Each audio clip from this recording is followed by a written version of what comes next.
बच्चों, welcome to AK nursing YouTube channel. आपका इस चैनल में बहुत बहुत स्वागत है। आज के इस वीडियो में हम क्लास 11th का first chapter some basic concept of chemistry के एमसीक्यूज प्रैक्टिस करने वाले हैं। वीडियो अच्छा लगे तो लाइक ज़रूर करिएगा और चैनल को सब्सक्राइब ज़रूर कीजिएगा। चलिए आज का वीडियो स्टार्ट करते हैं। तो अपना पहला क्वेश्चन दिया हुआ है, 2 ग्राम हाइड्रोजन तथा 16 ग्राम ऑक्सीजन के रासायनिक संयोग से 18 ग्राम जल बनता है। यह आंकड़े रासायनिक संयोग के किस नियम की पुष्टि करता है? क्वेश्चन को ध्यान से पढ़िएगा। क्वेश्चन में क्या पूछा गया है? इसमें पूछा गया 2 ग्राम हाइड्रोजन तथा 16 ग्राम ऑक्सीजन के रासायनिक संयोग से 18 ग्राम जल बनता है। यह आंकड़े किस संयोग के नियम की पुष्टि करता है? तो पहला ऑप्शन दिया है द्रव के संरक्षण का नियम, दूसरा दिया स्थिर अनुपात का नियम, तीसरा गुणित अनुपात का नियम और चौथा व्युत्क्रम अनुपात का नियम। तो चलिए इसका सही उत्तर देख लेते हैं। तो सही उत्तर है इसका द्रव के संरक्षण का नियम। पहला ऑप्शन हो जाएगा, इसका राइट आंसर हो जाएगा। चलिए नेक्स्ट क्वेश्चन देखते हैं। नेक्स्ट क्वेश्चन है 16 ग्राम ऑक्सीजन गैस में अणुओं की संख्या है। तो चलिए इसका राइट आंसर देख लेते हैं। तो इसका राइट आंसर बी हो जाएगा, 3.001 इंटू 10⁻23। सेकंड इसका राइट आंसर हो जाएगा। चलिए नेक्स्ट क्वेश्चन देखते हैं। नेक्स्ट क्वेश्चन है 2 मोलल विलयन तब बनता है जब 0.5 मोल विलय घोला जाता है। तो पहला ऑप्शन दिया है 250 ग्राम विलायक में, दूसरा 500 मिली विलायक में, तीसरा 250 मिली विलयन में और चौथा दिया है 250 मिली विलायक में। चलिए इसका सही उत्तर देख लेते हैं। तो ऑप्शन नंबर ए इसका सही उत्तर हो जाएगा 250 ग्राम विलायक में। ठीक है, चलिए नेक्स्ट क्वेश्चन देखते हैं। शुद्ध जल की मोलरता है। तो दिया है ऑप्शन 1 मोलरता, 10 मोलरता, 55.56 मोलरता, 18 मोलरता। तो इसका सही उत्तर हो जाएगा 55.56 मोलरता। ऑप्शन नंबर सी इसका राइट आंसर हो जाएगा। चलिए नेक्स्ट क्वेश्चन देखते हैं। 27 ग्राम एल्यूमिनियम ग्राम ऑक्सीजन में पूर्णतः क्रिया करता है। तो इसका ऑप्शन दिया हुआ है 8 ग्राम, 16 ग्राम, 32 ग्राम या 24 ग्राम। तो इसका राइट आंसर हो जाएगा ऑप्शन नंबर डी, 24 ग्राम हो जाएगा। क्या 27 ग्राम एल्यूमिनियम 24 ग्राम ऑक्सीजन से पूर्णतः क्रिया करता है। इसका सही उत्तर हो जाएगा 24 ग्राम। चलिए नेक्स्ट क्वेश्चन देखते हैं। नाइट्रोजन के 5 ऑक्साइडों N2O, NO, N2O3, N2O4 व N2O5 का बनना किस नियम के अनुसार है? तो पहला ऑप्शन दिया स्थिर अनुपात, दूसरा गुणित अनुपात, तीसरा तुल्य अनुपात और चौथा दिया इनमें से कोई नहीं। तो चलिए इसका सही उत्तर देख लेते हैं। सही उत्तर है गुणित अनुपात। गुणित अनुपात के नियम के अनुसार होता है ये। नाइट्रोजन को 5 ऑक्साइडों को बनना गुणित अनुपात के नियम के अनुसार होता है। तो इसका सही उत्तर जाएगा ऑप्शन नंबर बी। चलिए नेक्स्ट क्वेश्चन देखते हैं। CO2 के 44 ग्राम में कितने अणु होते हैं? तो चलिए इसका सही उत्तर देख लेते हैं। सही उत्तर हो जाएगा option number B. Option number B क्या दिया हुआ है? लगभग 6 × 10⁻23 इसका राइट आंसर हो जाएगा। चलिए नेक्स्ट क्वेश्चन देखते हैं। एक कार्बनिक यौगिक का मूलानुपाती सूत्र CH2O है। यदि यौगिक का वाष्प घनत्व 30 हो तो उसका अनुसूत्र क्या होगा? तो ये जिसने निकाला होगा उससे बहुत अच्छे से बन जाएगा। तो चलिए इसके ऑप्शन देख लेते हैं। CH2O, दूसरा C2H4O2 और तीसरा हो जाएगा C3H6O3 और चौथा दिया है C3H6O2। चलिए सही उत्तर देख लेते हैं। इसका सही उत्तर हो जाएगा ऑप्शन नंबर बी, C2H4O2। ठीक है, सही उत्तर ये हो जाएगा ऑप्शन नंबर बी। चलिए नेक्स्ट क्वेश्चन देखते हैं। 1 मोल ऑक्सीजन गैस में अणुओं की संख्या खालिस्तान होती है। तो इसका ऑप्शन देख लेते हैं अपन लोग। तो चलिए इसका राइट आंसर देखते हैं। आंसर दिया है ऑप्शन नंबर ए, 6.02 × 10⁻23 इसका राइट आंसर हो जाएगा। चलिए नेक्स्ट क्वेश्चन देखते हैं। 1000 ग्राम विलायक में उपस्थित विलय के ग्राम अणुओं की संख्या उसकी खालिस्तान कहलाती है। तो इसका पहला ऑप्शन दिया मोलरता, दूसरा फार्मलता, तीसरा मोललता, चौथा मोल प्रभाज। तो इसका सही उत्तर देख लेते हैं। ऑप्शन नंबर सी इसका सही उत्तर हो जाएगा। क्या दिया है? 1000 ग्राम विलायक में उपस्थित विलय के ग्राम अणुओं की संख्या उसकी मोललता कहलाती है। ठीक है, चलिए नेक्स्ट क्वेश्चन देखते हैं। द्रव के संरक्षण का नियम खालिस्तान ने दिया था। तो इसका पहला ऑप्शन दिया है लेवाजिए, दूसरा जोसेफ लुई प्राउस्ट, तीसरा जॉन डाल्टन और चौथा गेलुसाक। तो इसका आंसर चेक कर लेते हैं अपन।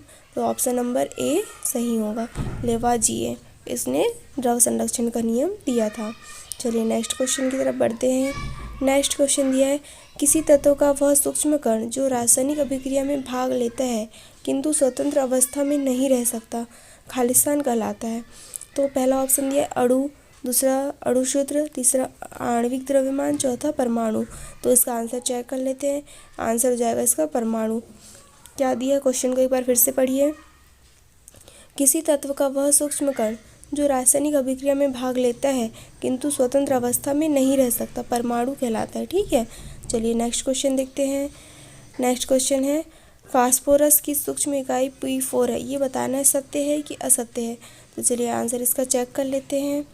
ये आंसर बिल्कुल सत्य है, फास्फोरस का सूक्ष्म इकाई P4 ही होता है। चलिए वीडियो अच्छा लग रहा हो तो लाइक ज़रूर करिएगा। चलिए नेक्स्ट क्वेश्चन देखते हैं। रासायनिक अणु सूत्र बराबर मूलानुपाती सूत्र बटे n। तो ये भी सत्य है या असत्य है ये सूत्र, ये बताना है। चलिए इसका आंसर चेक कर लेते हैं। ये बिल्कुल गलत है, ऐसा सूत्र नहीं होता है इसका। ठीक है, चलिए नेक्स्ट क्वेश्चन देख लेते हैं। रासायनिक समीकरण में रासायनिक सूत्रों की सहायता से रासायनिक परिवर्तन दर्शाया जाता है। तो इसका पहला ऑप्शन दिया है सत्य और दूसरा असत्य। तो इसमें भी सत्य असत्य बताना है। तो चलिए इसका आंसर चेक कर लेते हैं। यह बिल्कुल सत्य है। ठीक है, ऑप्शन नंबर ए बिल्कुल राइट हो जाएगा। रासायनिक समीकरण में रासायनिक सूत्रों की सहायता से ही रासायनिक परिवर्तन दर्शाया जाता है। चलिए ठीक है, नेक्स्ट क्वेश्चन देखते हैं। समानता तथा समानता पर समस्त गैसों की समान आयतन में परमाणुओं की संख्या समान होती, इस नियम को प्रतिपादित किया था। तो इसके ऑप्शन नहीं दिए हुए हैं, तो इसका अपन डायरेक्ट आंसर ही आपको बता देते हैं। ठीक है, अगर आपको इसका आंसर पता हो तो कमेंट बॉक्स में ज़रूर बताइएगा।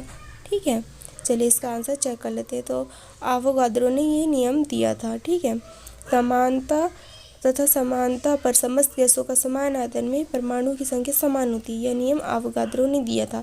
ये डायरेक्ट देखिए नियम ही पूछ लिया है, तो नियम वगैरह भी याद रखना जरूरी है। चलिए नेक्स्ट क्वेश्चन देखते हैं। सर्वप्रथम परमाणु शब्द का प्रयोग किस भारतीय मनीषी ने किया था?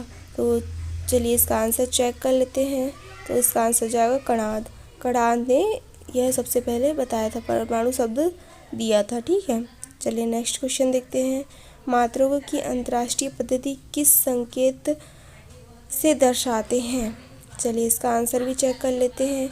इसका राइट आंसर हो जाएगा एसआई पद्धति। इसकी भी 4 पद्धतियाँ होती है ना, तो इसका राइट आंसर हो जाएगा एसआई पद्धति। ठीक है, मात्रकों की अंतर्राष्ट्रीय पद्धति किस संकेत से दर्शाता है। ठीक है, अब नेक्स्ट क्वेश्चन देखते हैं। गुणित अनुपात का नियम देने वाले वैज्ञानिक का नाम लिखिए। तो ये तो बहुत इजी क्वेश्चन है, आप लोगों को पता ही होगा। चलिए इसका आंसर चेक कर लेते हैं। जॉन डाल्टन ने सन 1803 में दिया था। क्या दिया था?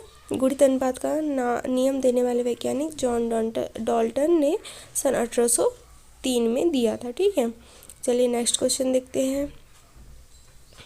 एनटीपी पर गैस की एक मूल अणुओं का आयतन होता है। ऑप्शन दिया है 22.4 लीटर, दूसरा दिया है 18 लीटर, तीसरा दिया है 55.6 लीटर और चौथा दिया है 50 लीटर।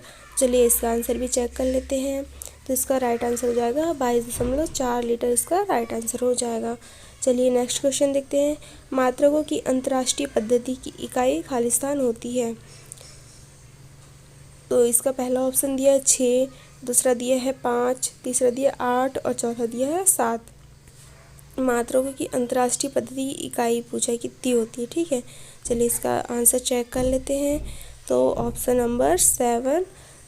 नंबर डी सही हो जाएगा। 7 इसका राइट आंसर हो जाएगा। चलिए नेक्स्ट क्वेश्चन देखते हैं। नाइट्रोजन का प्रतिशत किसमें सबसे अधिक होता है? तो इसका पहला ऑप्शन दिया है यूरिया, दूसरा अमोनिया नाइट्रेट, तीसरा दिया है कैल्शियम नाइट्रेट, चौथा दिया है CaN। ठीक है, तो चलिए इसका आंसर भी चेक कर लेते हैं। नाइट्रोजन का प्रतिशत किसमें सबसे अधिक होता है? तो इसका राइट आंसर जाएगा यूरिया। ठीक है, ऑप्शन नंबर ए इसका राइट आंसर हो जाएगा। चलिए नेक्स्ट क्वेश्चन देखते हैं। मोलरता को प्रदर्शित करते हैं। लीटर पर मोल में, मोल पर लीटर में, मोल पर 1000 ग्राम में, ग्राम पर लीटर में। तो इसका राइट आंसर चेक कर लेते हैं। मोल पर लीटर इसका राइट आंसर हो जाएगा। ऑप्शन नंबर 20 का राइट आंसर हो जाएगा। चलिए नेक्स्ट क्वेश्चन देखते हैं। सल्फ्यूरिक अम्ल का मोलर विलयन बराबर होता है n विलयन के, 2n विलयन के, n/2 विलयन के, और क्या था 3n विलयन के। तो इसका राइट आंसर चलो चेक कर लेते हैं। राइट आंसर इसका 1 मिनट बता रहे हैं। सल्फ्यूरिक अम्ल का मोलर विलयन बराबर होता है